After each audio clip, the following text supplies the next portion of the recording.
This is the Jacobin Illuminati plan to overthrow reality. We'll be talking about it with Mark Dice and tying it into Katy Perry and more coming up in the next segment. That's why I mentioned the Illuminati earlier in the transmission today. But if you want to understand Obama over the evening into today, multiple bombing attacks inside Iraq in the region of Kurdistan, where the IS or ISIS, really it's Al-Qaeda on record, that's who they are, group rebranded by the globalists and NATO, armed by them, has been taking over large parts of the country. But the original globalist plan, which is public, is to break the country in three parts. The Kurds get an area, ISIS gets an area, and the Shiites get an area. And that's the public plan. By public, it's talked about in the Council on Foreign Relations publications. It's in scholarly documents, but they go on the news and go, we don't know where they came from. We don't know why they have Stinger missiles. Jeepers, creepers. They talk to you like you're 5 years old, okay? So what you're hearing is not my opinion. This is what's going on, and no one else will tell you. I wish everyone else would tell you. We finally got Rand Paul and Ted Cruz to talk about we're not al-Qaeda's Air Force in Syria. That's right next door. That's where this group, fresh from killing hundreds of thousands of Christians and non-radical Muslims, and anybody that doesn't have a big beard, and anybody whose wife, you know, knows how to talk and isn't locked up in the back bedroom.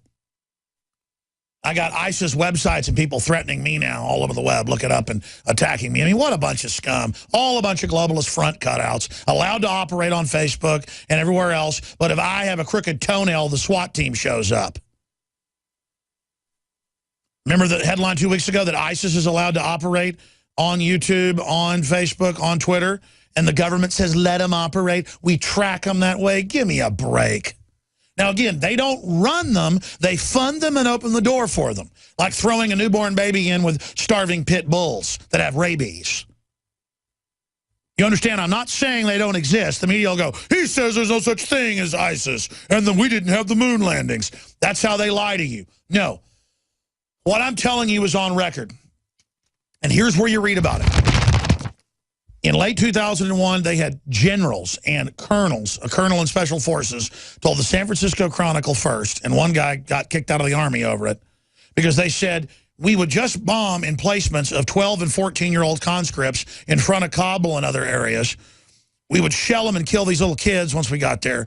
We were not allowed to attack real al-Qaeda Taliban bases. They would then literally wait for us when we got there, and we would pay them in gold and load them on C-130s. This is when the Times of London had the stuff about the gold, and fly them over the mountains to Pakistani intelligence. And I've had the former head of Pakistani intelligence, Hamid Gul, on, who won't talk to anybody else in the West, who's the former head of the Pakistani intelligence and ran the CIA operations there defeating the Russians.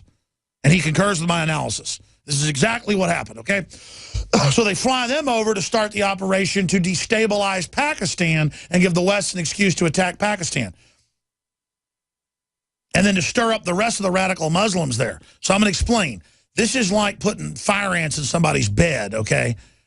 That's what they do. They pour al-Qaeda in.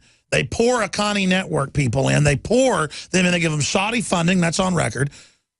And then they run around killing everybody, but they don't want them getting into the Kurd area, the Shiite area. The deal, the triple cross with Iran and Saudi Arabia, is to divide up Iraq in three parts. Kurds get part of it. The IS gets a new part of it to run their attacks into Syria forever. They have plausible deniability and give U.S. weapons to them and other weapons. And then the Iranian Shiites get part of the south and east bordering Iran. That's what's going on. It's pure evil. Butchering the country, deindustrializing it, killing over 1 million Iraqis, all our troops dying, shutting it down, and now turning it over to people that are killing every Christian in the nation.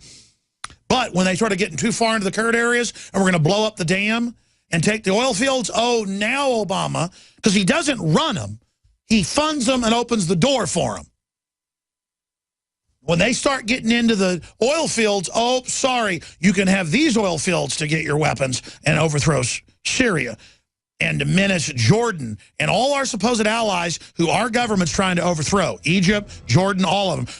If the leaders wear suit and ties and women are somewhat free and you can go to movie theaters and there's food on the shelves and it's stable, the globalists don't want that. Just like they're shipping in people from failed third world nations here. They want to destabilize everything and screw everything up. It's called world government. That's what this is. And there's been heat on Obama, not fighting him. So he's done this bombing as well. Now you can watch The Alex Jones Show live as it happens at Infowars.com/show. You'll find links to all of our content there and a free 15-day trial for Prison Planet TV. More than 60 movies and documentaries all in one place at Infowars.com/show.